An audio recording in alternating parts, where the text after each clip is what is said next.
Good evening from New York. I'm Chris Hayes, just about 36 miles north of where I'm sitting at, of all places, the Chappaqua Performing Arts Center. The Republican-controlled House Oversight Committee spent 6 hours deposing former President Bill Clinton over his ties to Jeffrey Epstein. This comes just one day after the committee deposed his wife, former Secretary of State Hillary Clinton, who, by all accounts, never even met Epstein or even corresponded with him. Both Clintons requested repeatedly to testify in public because they say they're committed to full transparency. Somewhat oddly, it was Republicans who refused and insisted on holding the depositions behind closed doors. From what we can tell, President Bill Clinton was, at the very least, friendly with Jeffrey Epstein. The men were photographed together on multiple occasions. He took multiple rides on Epstein's now infamous private jet, though he denies ever going to Epstein's island. Now, crucially, those rides on the jet were in the early 2000s, before Epstein pleaded guilty to soliciting sex from a minor in 2008. Former President Clinton says he had absolutely no idea that Epstein was abusing women and girls at the time. In his opening statement, which was released to the public, he said, quote, "I saw nothing and I did nothing wrong," adding, quote, "But even with 20/20 hindsight, I saw nothing that ever gave me pause. We are only here because Epstein hid it from everyone so well for so long, and by the time it came to light with his 2008 guilty plea, I had long stopped associating with him." Now, of course, a lot of former Epstein associates say they never saw any signs of his abuse of women and girls. And I'm sure the House Republicans on the Oversight Committee were eager to press Clinton on that denial today when he appeared before them for 6 hours. Curiously, however, there is another president who was friends with Epstein, also before his 2008 guilty plea, who spent quite a bit of time partying with him and knew him well enough to know he had a type. You might recall that back in 2002, Donald John Trump went on the record with New York Magazine, quote, "I've known Jeff for 15 years. Terrific guy. He's a lot of fun to be with. It is even said he likes beautiful women as much as I do, and many of them are on the younger side." Again, no indication Trump knew Epstein was abusing underage girls, but they were clearly friends for a long time. Jeffrey Epstein once told someone he was his best friend for 15 years. And something that is at the very least worth exploring in a deposition with the House Oversight Committee, you'd think, especially when paired with the birthday card that Trump hilariously denies writing to Epstein, which features Donald Trump's signature and a doodle of the body of a young woman inscribed with a message that says, among other things, "We have certain things in common, Jeffrey. Enigmas never age. Have you noticed that? Happy birthday, and may every day be another wonderful secret." Would be kind of interesting under oath to ask the person who wrote that card, what it meant. Again, if this committee insists on deposing Hillary Clinton, again, who says she has no memory of ever meeting Epstein, and Bill Clinton, who did take trips on the jet and appeared friendly with Epstein, shouldn't they want to hear from Donald Trump?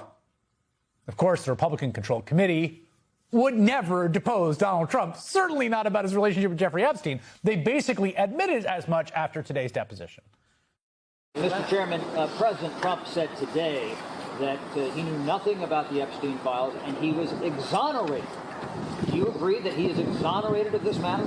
From all the evidence I've seen, he's been exonerated for a long time. And would that preclude your committee, if that's your position, from your committee calling him? Well, we'll discuss that as we move forward. Obviously, we've got more people to bring in, and we'll see if any new evidence arises. But right now, I haven't seen anything. And if anybody Can I just say this? Yeah. The Epstein victims have exonerated President Trump. This is a trope that you guys are, a rabbit hole you guys are going down, but he has been exonerated over and over again by Epstein victims. By the way, that's just not true. And in fact, multiple victims of Jeffrey Epstein came forward to say that that's not true. There's no collective vote they've taken to exonerate Donald Trump. And also, that there's no evidence against him doesn't quite seem accurate at this point, because we have the missing pages from the files, including multiple FBI interviews with a woman who says that she was repeatedly raped and abused by Jeffrey Epstein when she was 13 or 14 years old, and subsequently sexually abused by Trump when she was 13 or 14 years old. The FBI interviewed her about those allegations. One of them we have access to. You can read it online, the one about Jeffrey Epstein. It's unbelievably, unfathomably disturbing and upsetting. Now, as you just heard, Trump said today he is totally exonerated of the files. The DOJ says it didn't delete anything. So it doesn't sound like a subpoena is coming. But not everyone in Trump's orbit may be so lucky.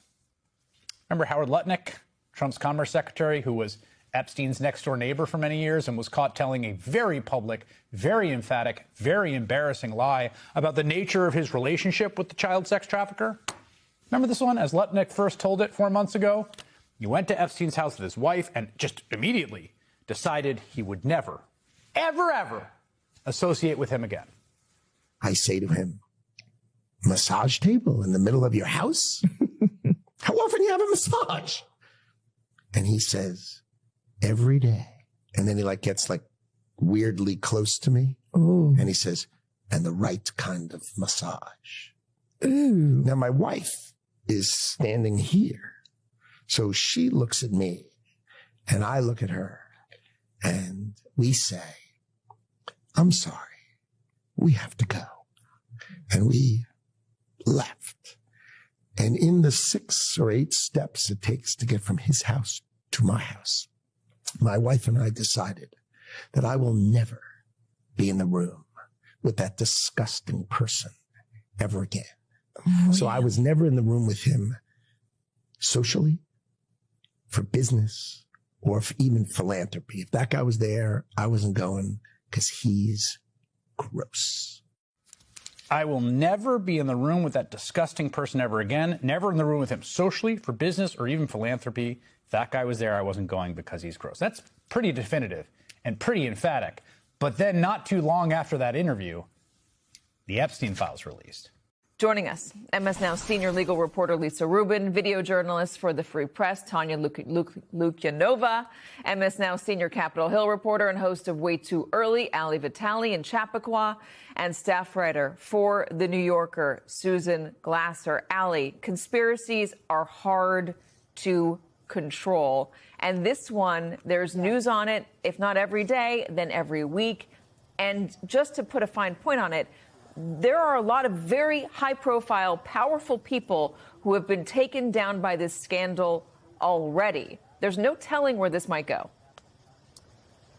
I think that's right. And I also think it's why Lisa Rubin and I often talk about this as court of law versus court of public opinion, right? Because typically you see these kinds of prosecutions. And in fact, the very prosecution that landed Epstein in jail is the thing that's done through a court of law. It is slow, it is plotting, it is evidence-based, and it has to happen through the official legal channels of charges backed up with evidence.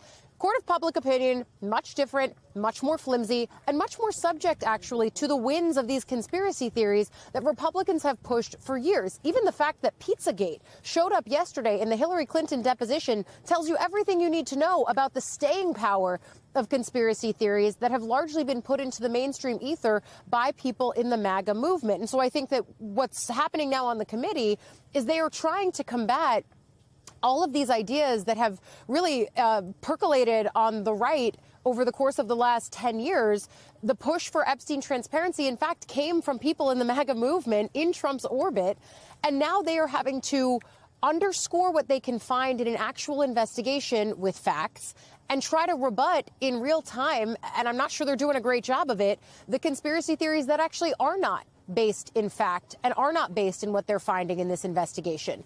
Quite frankly, DOJ full transparency might help this, but I also think that we're in a place with social media, too, where combating things in real time in dark corners of the internet where conspiracy theories first begin can be really difficult. And just to take it back to the committee's work, I think that's why it's important for us to look at everything as they put it out, including these depositions, transcripts, and videos. And it's why Democrats are pushing for those to come out as soon as possible, so that people have clarity on what is and isn't being said. Yeah, Susan, continue on with the politics of this, because there's obviously the partisan nature of it.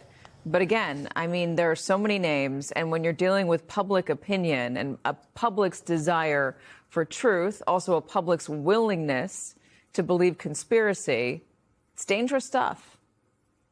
Well, yeah. I mean, is the goal of Congressman Comer to rebut conspiracy theories or to promote them when they are concerning Democrats? I think that's part of the challenge here. If your high-profile witnesses are the president who served decades ago and the former First Lady, former Secretary of State, who, again, was in office a long time ago and never met the guy, is that debunking a conspiracy theory or is that promoting a conspiracy theory? Certainly, it's distracting us, right? Part of the goal, it seems to me, of calling the Clintons was for us to have exactly this conversation rather than a conversation about the incumbent president of the United States, whose name, as you pointed out, Katie, appears in these documents more than anyone else's, his first lady as well, a member of his cabinet, Howard Lutnick, the Commerce Secretary, who was literally in business with Jeffrey Epstein after his initial.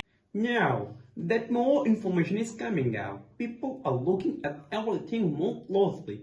Search trends aren't a perfect measure, of course, but when you check Google Trends, and remember most Americans and people around the world use Google, you can see what's on people's mind. When they search on their phones, computers, or tablets, the data shows there are sources for Trump and Epstein spiked today. It wasn't just Clinton and Epstein. Although that increased too, Trump and Epstein jumped because today's news only reinforced the connection between Trump and his former close associates. Some are saying that question the wrong president. Whatever you think about Bill, the way he's handled this doesn't come across like someone hiding the worst kind of crimes. Maybe he's guilty of association. Maybe he visited the island and behaved in ways that were questionable or immoral. We don't know, but that's different from proven criminal wrongdoing. What he has consistently said, Joe, is that there have been a cover-up from the start. From the moment the photos were released, there were selective redactions not to protect innocent Bernie Sanders. Critics argue, but to shield Trump and his allies, was highlighting names of people seen as his enemies, whether that was Bill Clinton, Bill Gates, or anyone loosely labeled anti-Trump. And now, as more details come out, the attention is shifting. Every other domino has fallen. Now, many believe it's Trump's turn.